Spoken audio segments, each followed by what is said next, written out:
please state your name? Tanya Glassstetter. All right, and is it all right if I record you? It is. Okay. All right, and to your knowledge, what is autism? You don't have to answer the question if you don't want to. What exactly is autism? My lawyers have advised me.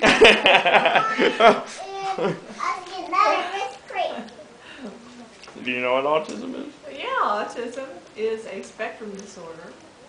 What exactly is the spectrum? Of unknown cause. They're not sure what causes it. They think genetics has a factor, and environmental.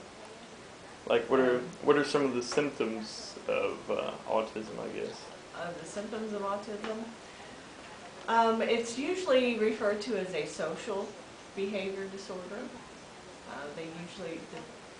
Those affected usually have poor eye contact, trouble interacting with their peers. They're very much a loner, I guess you would call it. They oftentimes have repetitive behavior, hand flapping, spinning, lining up their toys. And you have a child that has autism there? I do. My son Nicholas is 6. He's 6? And he was diagnosed when he was 5.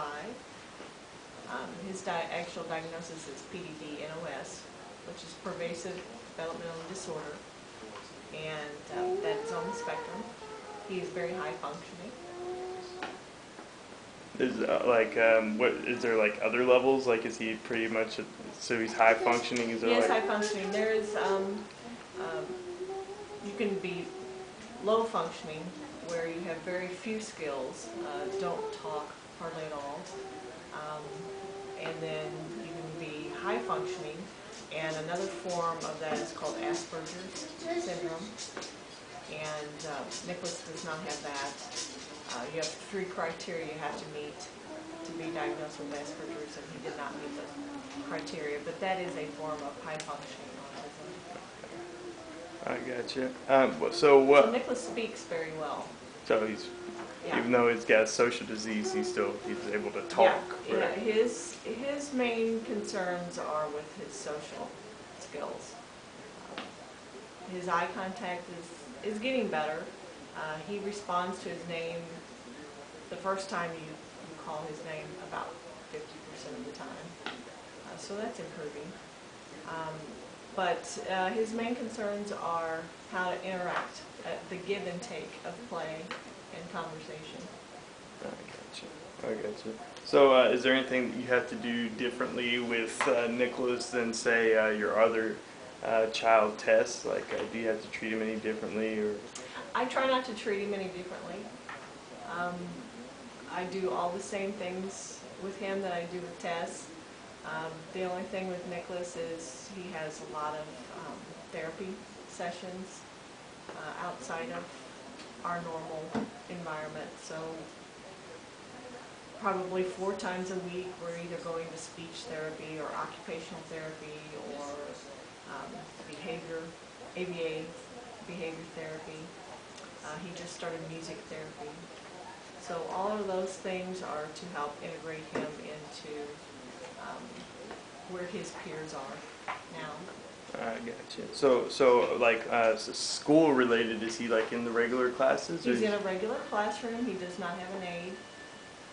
That's not necessarily typical, but he had 2 years of early childhood development before he started kindergarten, so he was very used to the school setting, and he does really well. Academically, he has no concerns. Like, so whenever he was growing up, did he seem like a normal kid? Did he seem like there was anything? He developed normally.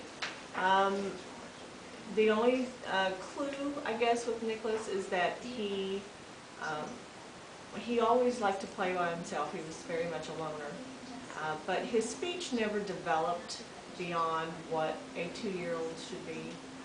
He knew a lot of words, but he couldn't string them together to make sentences. And but it wasn't so clear-cut with Nicholas. That's why it took a long time to diagnose him. I gotcha. So I've done a little research and I heard that people with autism tend to get attached to things. Does that seem true with Nicholas? Very much so. Yes. You could call it fixation on a certain subject.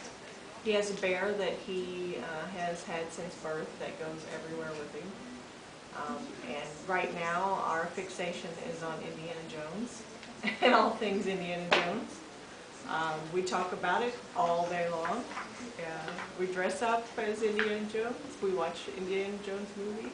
So yeah, there's definitely I call it fixation, but there's definitely an attachment to. Is that like the first thing that he's been attached to was Indiana Jones, or has there been like other phases of There's things? other phases, yeah.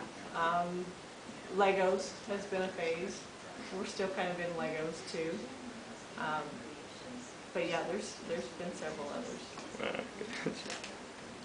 All right. Lastly, what kind of future does a child with autism have?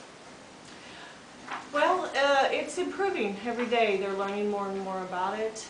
There are more programs out there to assist kids with autism, and they're trying to catch the diagnosis earlier so that interventions can be started earlier, so their success rate is much improved. There's a program called the Taylor Institute, which helps teach these kids life skills, things that will help them later in life to have jobs and be part of the community and live on their own. So he will be living on his own. It's not going to be like a Rain Man, like hospital institution. I seriously don't believe Nicholas will be. He's very independent. He likes to do things for himself, and he has all the life skills that a normal 6-year-old should. I mean, he knows how to brush his teeth and get dressed, and pour his own glass of milk. And so yeah, he could definitely make it on his own. So, like, just one more quick thing. Does he seem to develop faster in any other aspects? I mean, like they seem Like to. giftedness? Yeah. Yeah, we've noticed with Nicholas, well, he started reading words when he was about 4 and a half. Now he can sit and read full books.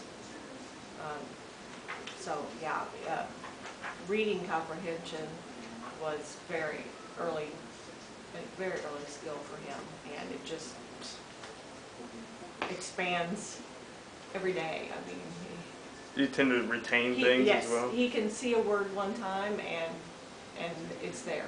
His memory is incredible. I wish I had his memory.